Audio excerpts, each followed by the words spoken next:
I'm going to I send a text. There we go. I don't have an email from him or anything. I just sent him a text and said, Oh, join us with a question mark. So, okay. Well, I don't have any idea why the audio is not as good as it should be, but I'll try to lean in. You know, it's important for me to get this spot so it looks like I do have a light right back there, so that I sort of have this glow. A halo yeah, effect. your Yeah, halo. yeah, right. Yeah. So, It's working. right, yeah. Well, you can, that's where it's coming from. So, Mhm.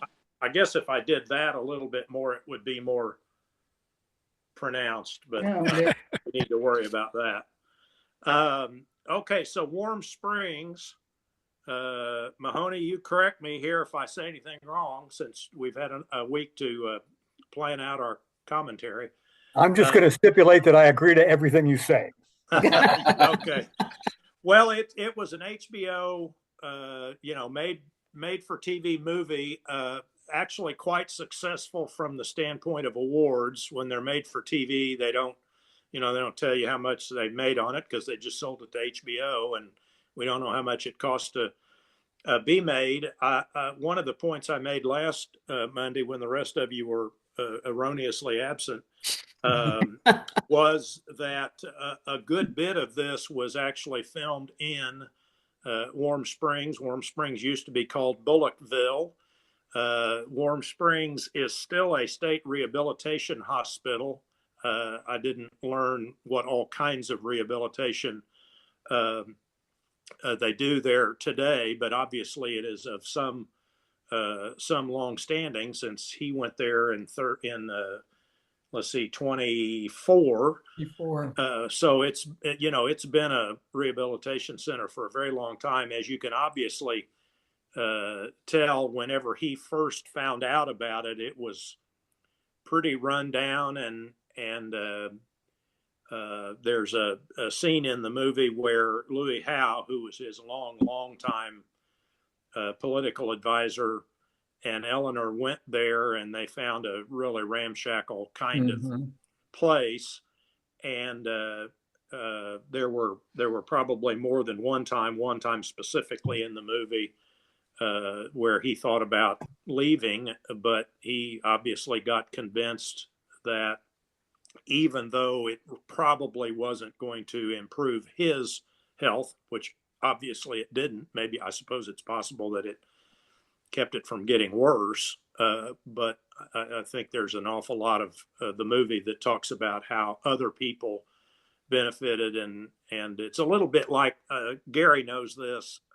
There's an organization. Well, there's organizations all over the place that used to be called sheltered workshops, and where people with disabilities go to work. And I'm involved in the one here, and one of the things we like to say is that our employees look forward to Mondays like we all look forward to Fridays, meaning they get to be with their friends who have some level of disability.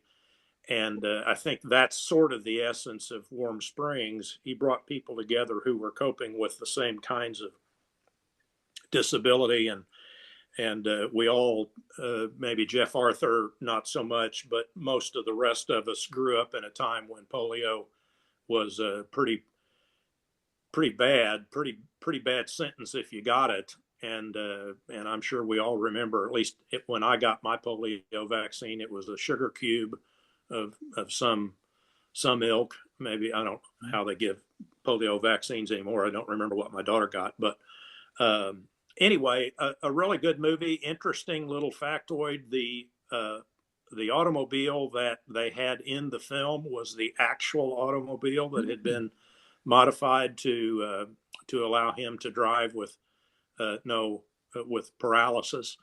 And at least what I've read about Warm Springs, I've seen it probably a half a dozen times. As I told Mike and Jeff, I'm the kind of guy that if I find a movie that I like, I'll just keep watching it over and over again. So I've seen it probably a half a dozen times, and never fails to make me feel better about Roosevelt than I might otherwise have felt politically, and I think it really brings home the humanity. There's one scene, the humanity that maybe he developed in Warm Springs. There's one scene where he's still in the car, and Louis Howe and Eleanor are in the train, and they look back, and people are crowding around the car, and he's asking them about their crops and that sort of thing. And it certainly tries to portray for you that the empathy that he was known for during the Depression and the Second World War may have grown out of the compassion that he had for the people there. You know, it would have been during the Depression, not quite the Depression when he first learned about it, but obviously these were poor rural farmers by and large. We talked last Monday when all of you were absent except for Mike and Jeff and I about the scene where the original caretaker, whose name escapes me right at the moment, found out that Franklin had come back and he was there, and he obviously didn't look very good, and he told Franklin that he had been that's the character. diagnosed with cancer. Yep. Yeah, Tom. And he'd been diagnosed with cancer, and he was driving back to his parents so that he could die in his house.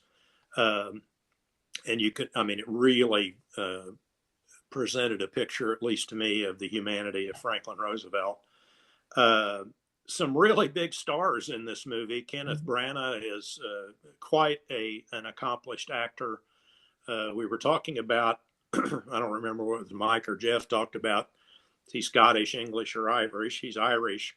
Cynthia Nixon is quite an accomplished actress. Jane Alexander, who actually won an Emmy for her portrayal in a supporting role, and it probably says something about Jane Alexander. I mean, she didn't have that big a role in this, but some of you may remember that in other Franklin Roosevelt movies, she had played Eleanor.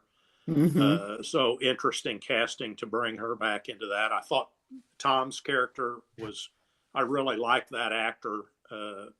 He's from Tulsa. Tim Blake. Tim Blake Nelson. Yeah. Yeah. All three names. I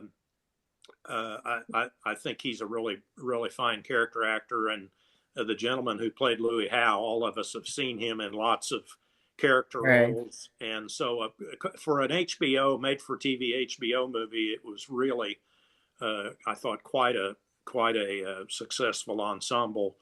Don't forget Kathy Bates. Say again? Kathy Bates. Yeah, she was the physical therapist. Right. What a surprise she was when she came on. I'd never seen this before, and so that surprised me when she came in. Yeah. Well, you think about, I don't know how many of you watch Matlock these days, the show where she plays a lawyer on CBS. But if you think about her acting career and something like this, and then a TV star, and I think she won supporting actress for Misery. Misery, yeah. Am I right? Did she win the Academy Award for that? So, I mean, you get Cynthia Nixon, Kenneth Branagh, Kathy Bates, Jane Alexander. That's pretty tall cotton, I think. I used that phrase because they grew cotton around that part of Georgia. So I hope you all appreciate that I threw that. Which one was Jane Alexander? Yeah, Jane played the mother. Jane Alexander. Yeah.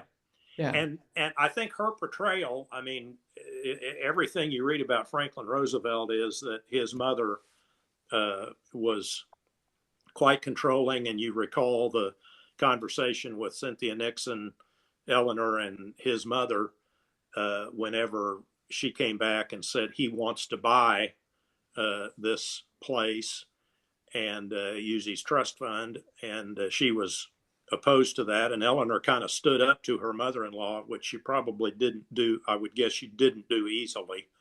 And then one of the you all remember one of the subtitles that went across at the end. His like $560,000 life insurance policy all went to Warm Springs. And I don't know what, I didn't do the conversion, but $562,000 in 1945 would be worth, many millions of dollars today. So he obviously believed in it, number one. And number two, the family was financially well off enough. There was enough money for them to do quite nicely. They had five or six, maybe six children. So anyway, I really liked it, as Mike and I talked about a little bit. I like historical movies, and I'll probably watch it another 5 or 6 times before I get out of this deal. So anyway, how many of you had not seen it before? Mike said he had not. So most of you had not seen it before. Gary, one of the times you come over for dinner, we'll watch this too. Oh, great. Okay. When did it come out again?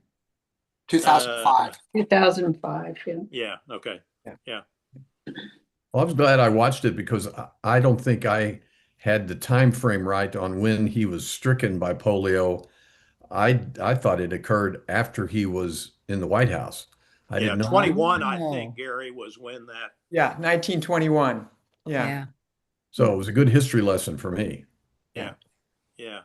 I think, again, I think it was historically pretty accurate. He went down and was living on that boat with those two handlers, and probably a lot feeling sorry for himself. And it, I think there's a lot of, at least what I've read about FDR, there's a lot of truth to the fact that Louis Howe was the guy who kept him going, as opposed to what his mother said, just nobody wants to look at a cripple. Yeah. Right.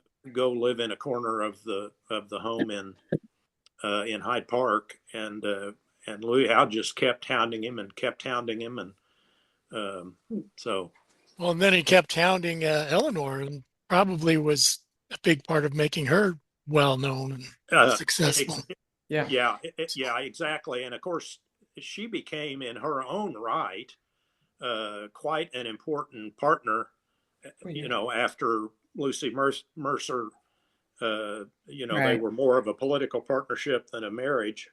But I suspect he would not have been nearly so successful in, fighting the Depression and certainly the war without her being his eyes and ears out in the hinterland.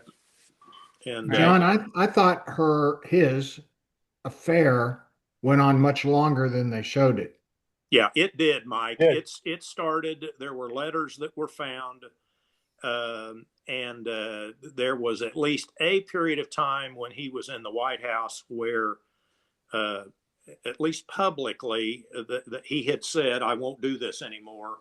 But it is important to note that when he died in Warm Springs, Lucy Mercer was with him, along with the artist and maybe one of his cousins. He had a couple of female cousins that were quite devoted to him, but Lucy Mercer was there, and his daughter knew that.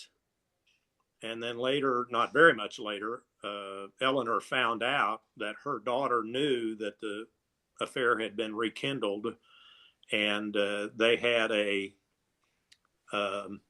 discussion about it. And at least what I've read, Eleanor pretty quickly, at least I'm going to say forgave. That may be too strong, but at least accepted. And she and her daughter went on and had presumably a good mother-daughter relationship. But their daughter was a facilitator for her father. I guess that would be a good way to say that. John, you may not know this. Joan and I went to Hyde Park last summer and went to the Roosevelt home.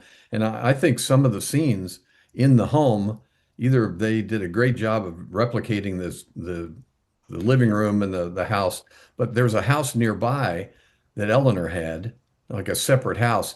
And they implied at that visit that she may have also had romantic partners. Right. Female, I think, was the implication. But they were both estranged and having their own side affairs while they were putting up a good front. But they needed each other's. Does Yeah. that track true to what you know, John? Yeah, yeah, and I think it was called Top Cottage. Yeah. There were actually two other. There was Top Cottage doesn't sound exactly right. I'll do some research for you on that, Gary. But I think it was Lorena Hickok was her long time friend. The suggestion has always been that it was more than friendship. Yeah. And I know they spent a lot of time at Top Cottage or whatever it was called. Gary, you'll have to tell me about that tomorrow because we're going there in June. Okay. Oh. Well, I Hyde heard Park, from Jeff Copeland he's not going to be joining because he and Cindy had something they had to do tonight. because he thought he already paid his that dues. too. Yeah. The three really interested members of the group in Warm Springs of, this is duplicating. Yeah. While I think the movie did a good job of showing his humane side in Warm Springs, the part that I thought was missing from the movie was, his political advisor kept coming back and telling him, "You're still a hot ticket," but there was no evidence of that in the movie, that he still had political clout, or at least if I The missed. very end, when he gives his Al Smith nomination speech, Yeah, but they how go did he- crazy. I know, but what led him to be in that position? He's a Roosevelt. Yeah. Was that it? Yeah. Was a big part of it. Yeah. Yeah. His cousin and being married to Eleanor. Yeah, it has to be. It has to be part of it. Plus, he was so popular when he was, when he was younger. He was just so popular that I think Eleanor, once he kind of got, once he caught or acquired polio, I think Eleanor is the one that, because of Louis, was the one that kept his name out in the public, and then she got to be so popular that, of course, it's going to keep his name out there. His wife is the one that's keeping him up there. Well, if the name recognition was Big. it, okay. Yeah. But I never saw him work in the room in the movie. He was in Warm Springs, but I didn't see him work in the halls of politics. Well, yeah. He was the Undersecretary of the Navy in the early 20s, and he had every intention of using that position to bolster his chances in national politics, especially by running for governor of New York. And remember, this is before, California is a big state, Texas, Florida, the map was dominated by New York. They had the most electoral votes back in the 20s. And so he always had feelers out, and his wing of the Democratic Party had decent clout in Albany. And Howe made sure that he kept abreast of what was going on in Albany in particular, to some degree in New York City politics, and in Washington. So it doesn't show up in the movie, but he was attuned to the politics of the state of New York all through the 20s, and he then gives the speech nominating Al Smith in 28, where they use that as the climax of the movie, as it sort of implies it launches his political comeback. Sure. He was always pretty much a political animal. Well, and Eleanor Roosevelt, so much of what she did was with women's group. Remember, women had just gotten the vote. Yeah. Women hadn't voted before 1920, but in the 1920s, women could vote. And so, Eleanor's efforts to sort of make a name of herself, and the kinds of interests that she had, causes, if you want to call it that, that women would sort of relate to. I think that had a lot to do with how well Right. FDR was received. So I thought you Yeah. give Eleanor a lot of credit in that regard. Mhm. I don't think there's any question about that, and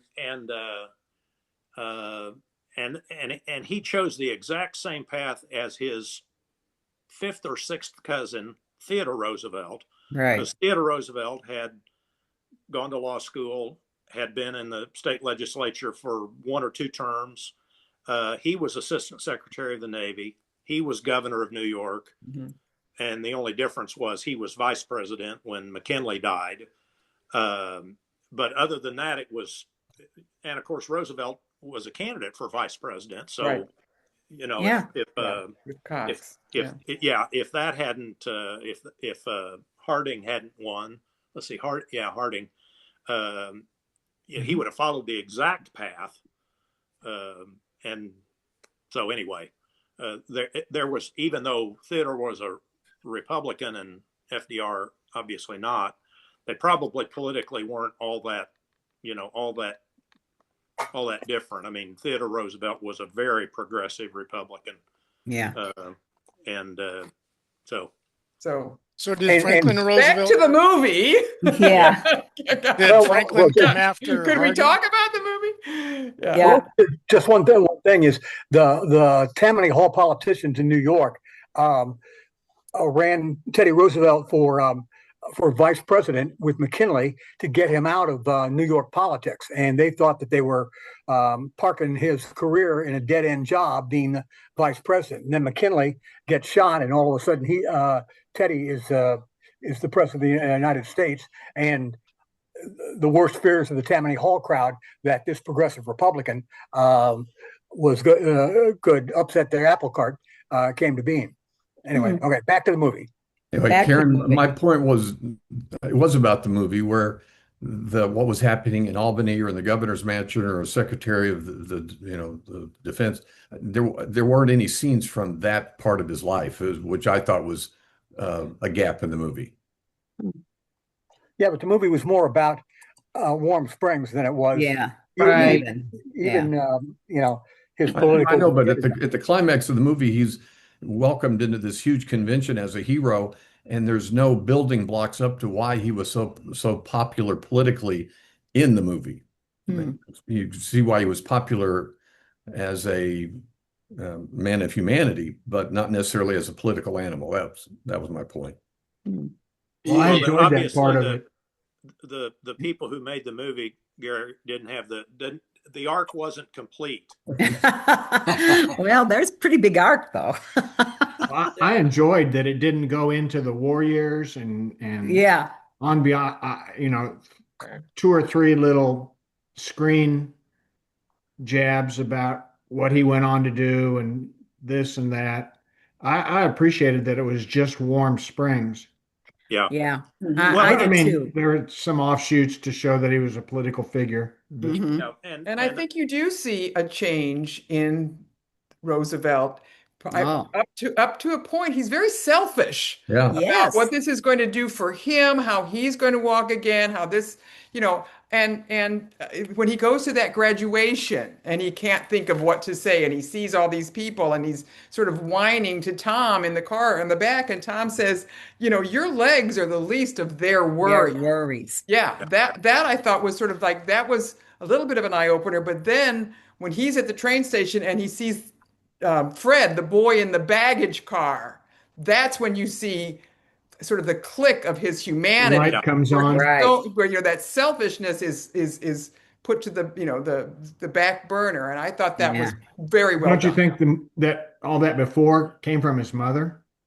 I mean, Well, she made I him mean be his the circumstances, top of the heap. Yeah. the whole Hyde Park crowd, they're Yeah. I mean, they were American rich and- royalty, if you want to call it that. Yeah. Right. Yeah. Yeah, but I thought they handled that really well. I loved Eleanor's with her first speech, the League of Women Voters, talking about the elephant. I thought that was, and I know Yeah. that's a real speech that that she gave. That was a really good one. So yeah, And then when Eleanor has him, crash the ortho conference, they just come in like, oh, hey, yeah, thanks so much. Thank you so much. That was great. Loved It that. was great. Yeah, yeah. And that's so, the one thing that they did together. yeah, He wasn't off on whatever she was doing, and he wasn't. Right. They did it together, and they pulled the support that they needed for that. But yeah, I thought this whole movie was about how the privileged learned about and had to live discrimination. Yeah. They had interesting. they had no idea. And after this, they certainly did. They all learned about it. And I have to tell you, I have a very, very good friend born in 1953, 10 days after he was born, contracted polio. And to see what that man has been through, we're still friends. Matter of fact, he was in J school at Mizzou, Mahoney and Gary Whitaker, Ken Nelson. And that man has persevered through so much. I admire him greatly. But it's somebody I know personally that has polio. Yeah. So it really kind of touched me. Yeah, my next door neighbor had polio. had it, their daughter. It was a pretty depressing thing for us. Yeah. I have a girlfriend. She's older than me. She was my sister's girlfriend, but mine as well. That to this day, she contracted it, but not bad. It was right, I guess, when she didn't get it bad.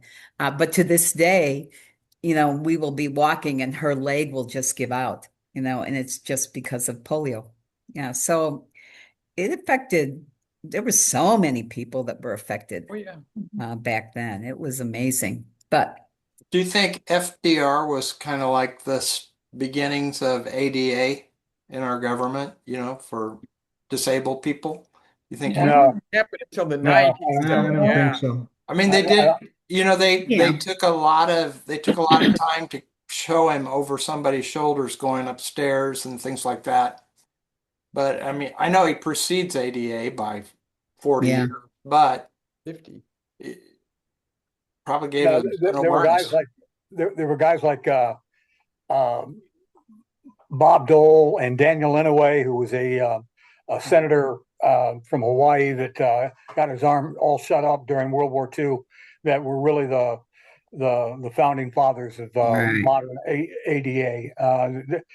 Roosevelt circumstances were not widespread at the time. There was a informal but very hard rule with White House photographers. You weren't to photograph him below the waist or ever show his braces. There's only one speech where he even ever makes reference to having braces on his legs. He comes back from Yalta in 1945 and tells he's going to do a joint session of Congress, and he says, "Pardon me if I sit down. These 10-pound braces on my legs are really hard, and I'm quite tired." So, I mean, no, I don't think Roosevelt contributed too much to the modern thoughts about Americans with disabilities. Mike, you're exactly right about returning from Yalta, and he also gave his fourth inaugural address seated. Yeah, and at the White House, I believe. No, he didn't even go up to Capitol Hill. Yeah. John, why do you think HBO commissioned this movie? I don't know. It's probably more Kenneth Branagh. Well, it may have been. It's been interesting to see the people who have played Roosevelt through time. Edward Herman played him in a couple of movies. I think he played him opposite Jane Alexander as Eleanor. And so it might. I mean, it could have been Branagh because he's a pretty convincing. He's got a lot of pull. Yeah. Well, and right, but Gary, I don't know. Do you think they thought it would have wide appeal or certain aimed at a certain demographic? Was it a certain point in time? Speaking of which, was there any box office on this, or was it straight to TV? No, straight to TV. Yeah, it was made for HBO. So They must have thought it had an audience, or they wouldn't have spent the money Yeah. lineup to Well, produce. I think 20 years ago, the FDR was held still in higher regard than he is today. There are a lot of people on the right that believe that his New Deal was the beginning of the welfare state, and that the United States would have been better off had it not gone down that path.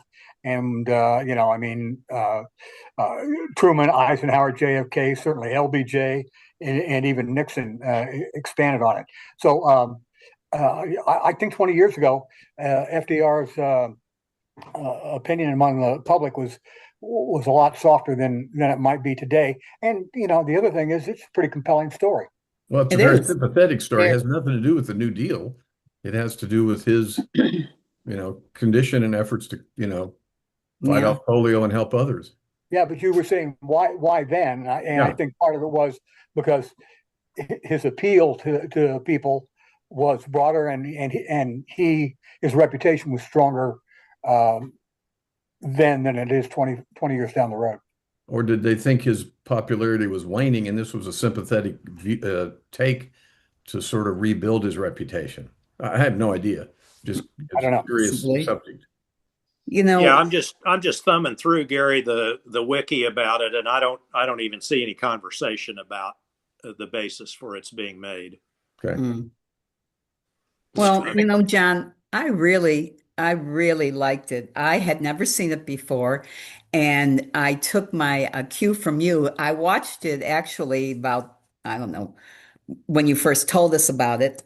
And then because I always like to see the movie and just as just look at it the first time. And then the second time, I like to go back and see what really stuck out for me. And I love Kenneth Branagh anyway. I think he's a phenomenal actor. I've loved him since he did Dead Again with Emma Thompson. If you've never seen that, it's really good. But anyway, so I started writing down the things that, it's like, if you remember the first scene, that's what got me, because it reminded me of a fish being caught in a net. Remember, he swam to the net and then they pull him up. That just went like, whoa. I mean, it just felt like how helpless that he was. I mean, that's the first thing. And I thought that was just a really good hook from the get-go. The second thing is that what I liked, they didn't do it all the time, but I liked that they did the memories in black and white. That was kind of an interesting, normally you don't have to do this, but I kind of like the way they did it initially. The memories were in black and white. The other thing, a newsreel, and the newsreels would have been in black and white. Oh, sure. Yeah, sure. But even some of the memories even were still in black and white too. The other thing was, it was when Louis says, when Roosevelt comes in. And I don't know, it was something Louis says, or Roosevelt says, after all, I'm a man of the people, and he's pouring a glass of, probably 25-year-old scotch. Yeah. And Louis says, you haven't, I can't read it because I'm in the dark here, but it says, you're a Roosevelt. What do you know about people? Because he was saying he was a man of the people. And obviously the way, he was rich and all that. And that's kind of a reflection of them towing him up in that net. Yeah. That was a 1 in 1,000 person could afford that. Yeah. Well, yeah. Yes, of course. But so it goes back. Remember, so it's a flashback to the beginning when he's still walking around. That's what I'm talking about. He's still pretending, like he's a man of the people, but really he's just an elitist and a snob. And he's, but then Eleanor says something to him. And again, I can't read it. Something about,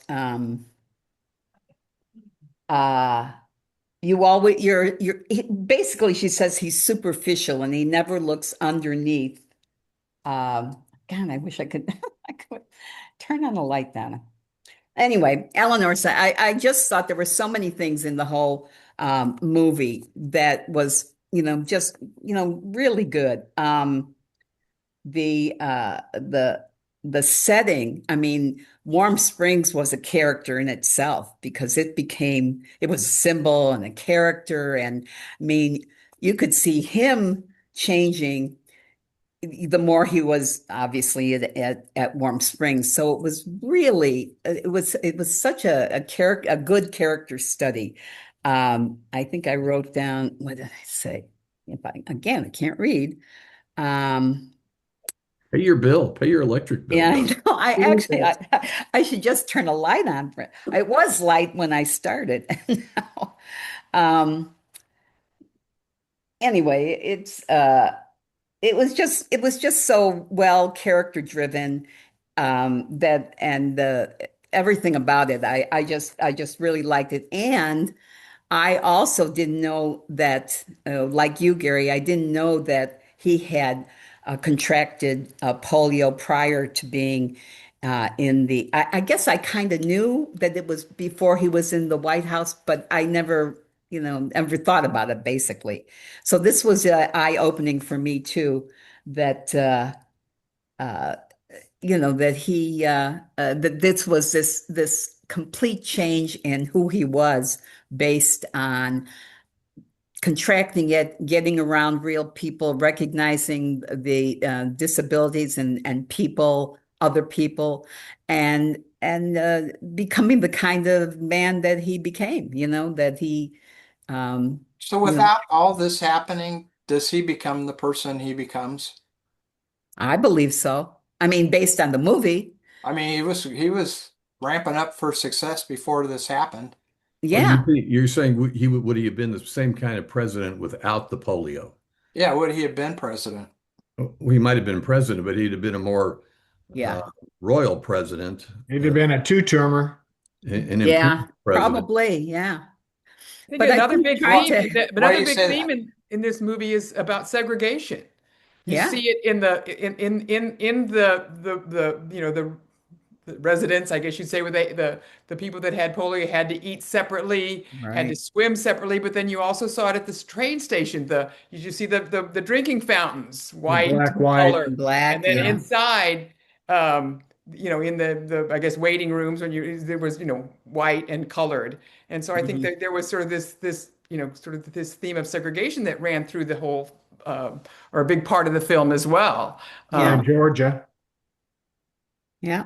Yeah, and when the one guy from the Bronx, which is that actor was in The Sopranos, by the way, but the guy that wanted to be thrown in the pool, the Yeah. guy from the Bronx,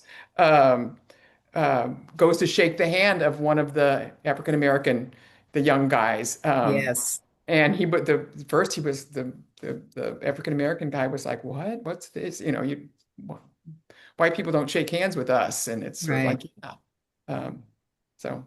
Yeah, Yeah, I thought it was well a- handled in the movie as well. Yeah, Mhm. but it's significant, colored and white, polio and not. Yeah, Right. and well, Yeah. I mean, did he Yeah. have a lot of legislation to desegregate society, or? actually, the No, military didn't even get it's kind of, the desegregated film until kind of makes you Truman. feel like that's happening, but I guess in reality, makes you feel like he had a good relationship with his wife. It makes you feel like he was dealing with desegregation. But I mean, Well, he had on World top War of those II to things deal never with, happened. Yeah. He had the And the Nazis, Depression. You had the Japanese, Yeah. There's a So he lot had of few other things bigger on his fish to fry. plate. Yeah, Yeah. and the armed forces weren't desegregated under Till Roosevelt. Truman. That didn't happen Yeah. until Truman did it. Yeah. So was he president when they sent all the Japanese to internment camps? Yes. Oh, yeah. Yes. Yeah. So Jeff, Well, that's a good black catch. mark. Yeah, lots Yeah. of segregation, some at his own hands. Yeah. Jeff Arthur, what was your take? Had you seen it before? No, I hadn't. I enjoyed it a lot. I like historical movies too. But one thing I thought was odd was that, and I don't remember if it was a flashback or in current time, but when he saw him all of a sudden get polio, he's playing with his kids and running, and he came up to the porch and he had some mail, and he just like came over him like a sheet. It's just he dropped the mail, and he just from that point he couldn't walk anymore. And I thought that was awfully strange, but I don't really know that much about polio and how it affects people. I mean, could it be that quickly, or did it just not show everything? It's an infectious disease, Yeah. depending on how your system responds to it, I guess. I think there's more directorial license Yeah, with it's that. probably a little Hollywood there to make it so Yeah. sudden. I mean, my mother-in-law had to wear braces as a child, but because of polio, but she didn't. I mean, she got over it somehow. I My thought right there- leg was there's affected. one I had thing to have early- my right leg operated on. I had a misshapen, deformed right leg from polio, but it was caught early and, never looked back. No. Yeah, and I'm just reading about his polio, and obviously diagnosed as poliomyelitis. Some modern analysts suggest his symptoms were more consistent with Guillain-Barré syndrome. Well, there's one scene early on in the movie where he gets a drink out of a hose when he's playing with the kids, and I think there's an implication there that the water, the bacteria was in the water, and that's how I caught it. Yeah. Well, that's Yeah, expressed in Louis the even movie. says that. Yeah. Louis says, it was when he went to that Boy Boy Scout Scout camp. By camp. the camp, yeah. darn camp. They, I thought the special effects were good. Like when they showed his legs early on after he'd gotten it, and they were so long and skinny. Like, I thought, wow, I wonder how they did that. Yeah. But Yeah. they CGI. Oh, Bill. CG, sure. thought it was a good special effect. Hmm. Showed it that it was shown several times. Yeah. Yeah. It's done well. Yeah, good one, John. Well, glad you all enjoyed it. And Donna, if you've seen it twice now, 3 or 4 more, and you'll be caught up with me. Well, I'm like you. I do like re-watching movies. If I like it, I like it. Yeah. Yeah. Chris, did you like it? Very much. I learned a lot. Yeah, me too. It's a good pick. Good pick, John. I thought Yeah. it was just really well done. Yeah. Yeah. Karen, are you up next? I am. Yeah. So the kind of sticking with my theme of the 60s, I did Love and Mercy about, Brian Wilson, and I did Man from U.N.C.L.E., and I did Alfie. So I'm going to stick with my 60s theme. And so next time we will watch Pirate Radio, Yes. which is also called The Boat That Rocked. And it's about England. Oh no, Karen, England again. In the 60s, radio stations that had to be approved by the government. They wouldn't approve rock and roll stations, so they would go out onto boats out Right. into the water, and then they would broadcast Yeah. rock and roll from there. So Pirate Radio is about the boat that rocked. It's from 2009. Philip Seymour Hoffman is one of the actors. Bill Nye, who I absolutely adore. Chris O'Dowd, God, I love that guy. Rhys Darby is also in it. It's got a great cast.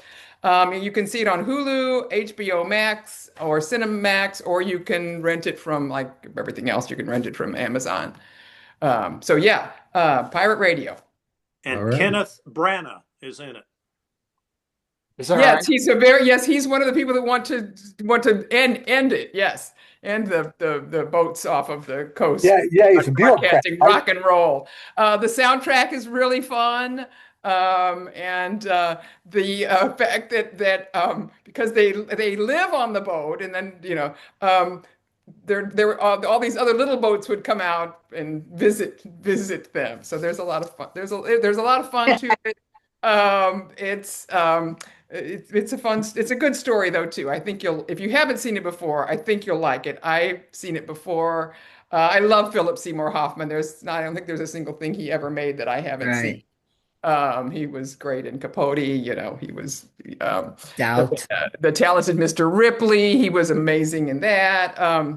The one with Tom Hanks where he's the Charlie Wilson's War. yeah, Charlie Wilson's War. He's in that, and he was great in it. So anyway, but I think you'll like this movie. So that's my pick. Great. I've never Set in the seen it. 60s. Bill, is everybody paid up? I think so. You tell We're all me. good? Yeah, I think so. I mean, yeah, I didn't keep track of it this time. I was surprised I got an email from Karen and she goes, "Oh, I'm sending it." And I was like, "Okay." Well, So let me know if you're not I going to feels keep like track this next year. Yeah. we're on for another year. Right. Okay. So Chris and I have a recommendation. She's actually finished all 10 episodes. I finished episode 8. I need to see 2 more, but it's on Peacock. It's called Ponies, and it's Persons of No Interest is the PONI. And it is set in Russia, in Moscow.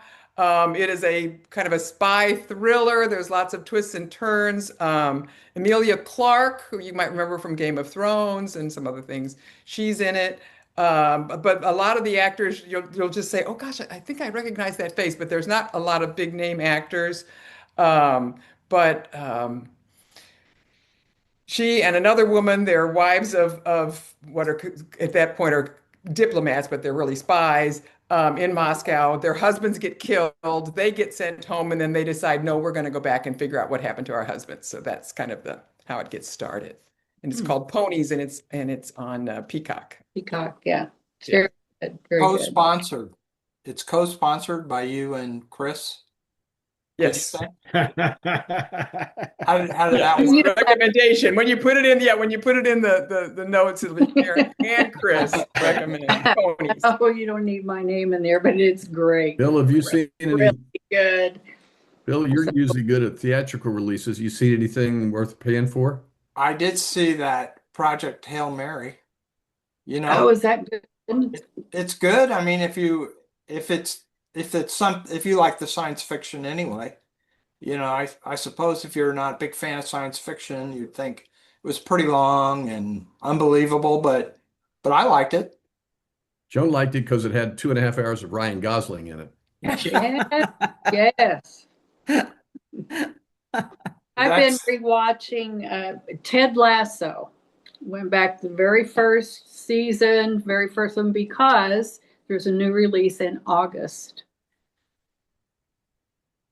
Good. And because part of the FIFA World Cup series is going to be in Kansas City in June.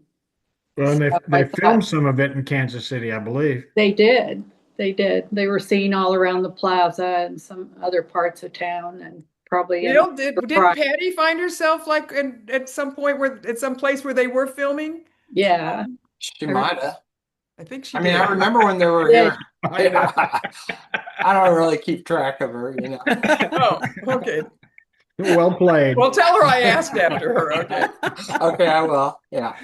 I'm going to miss the next 2 meetings. I'm going to Ireland.